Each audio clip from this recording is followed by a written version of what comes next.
നമസ്കാരം. അങ്ങനെ പ്രമ വന്നിട്ടുണ്ട്. പ്രമ നടക്കുമ്പോൾ നമുക്ക് കാണാൻ സാധിക്കുന്നത് ഈ പറയുന്ന ഗബ്രി പുറത്തായത് പോലെയാണ് പ്രമ കാണിക്കുന്നത്. അതായത് രണ്ടുപേര് പുറത്താവുക, ജാസ്മിനെയും ഗബ്രിയും പിടിച്ച് നിർത്തിക്കൊണ്ട് ഇതിനകത്തെ ഒരാളെ ഇന്ന് ഈ വീട്ടിൽ നിന്ന് ഇറങ്ങുമെന്ന് പറയുന്ന പ്രമയാണ് കാണുന്നത്. എന്തോ ഒരു കർട്ടൻ വലിച്ചു മാറ്റുമ്പോൾ എന്ത് ചെയ്യുന്നു, അവിടെ ആരോ എവിക്റ്റഡ് ആയി എന്നുള്ള സംഭവം എഴുതി കാണിക്കുന്നുണ്ട്. അപ്പൊ നമ്മുടെ ഇവിടെ ഈ പറയുന്ന ഓൺലൈൻ പോളുകൾ നമുക്കറിയാം ഏറ്റവും കൂടുതൽ വോട്ട് കുറവ് ഗബ്രിക്ക് തന്നെയായിരുന്നു. അങ്ങനെയാണെങ്കിൽ ഗബ്രി പുറത്താകാനുള്ള ചാൻസസ് ആണ് വളരെ കൂടുതൽ. പിന്നെ ഇവർ ഇങ്ങനെയൊക്കെ കാണിച്ചത് കൊണ്ട് ചിലപ്പോൾ എന്തെങ്കിലും ട്വിസ്റ്റ് വരാനുള്ള ചാൻസും വളരെ കൂടുതലാണ്. അതുപോലെ ഗബ്രിയെ ഇനി എന്താണ് ഈ പറയുന്ന ഒരു സീക്രട്ട് റൂമിലേക്ക് മാറ്റാനുള്ള ചാൻസസും വളരെ കൂടുതലാണ്. അപ്പം അതിനോടൊപ്പം നമുക്ക് എടുത്തു പറയാനുള്ള മറ്റൊരു കേസ് അൻസിബയും ഋഷിയും സേവ് ആയിട്ടുണ്ട് അല്ലെ. അൻസിബയും ഋഷിയും സേവ് ആയിട്ടുണ്ട്. ജാസ്മിനും ഗബ്രിയുമാണ് അവസാനം കാണിക്കുന്നത്.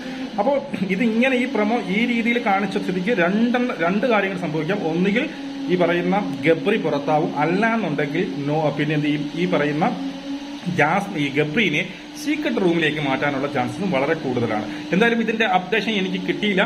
എന്തായാലും ഉടനെ തന്നെ കൃത്യമായിട്ട് ആരാണ് പുറത്തായത് എന്നുള്ള കൃത്യമായിട്ടുള്ള അപ്ഡേഷൻ നമ്മൾ ഈ ചാനലിന്റെ വഴി എന്നും എപ്പോഴും തരുമ്പോൾ ആദ്യമായിട്ട് നമ്മൾ തന്നെ ഈ ചാനലിൽ കൂടി തന്നിരിക്കും.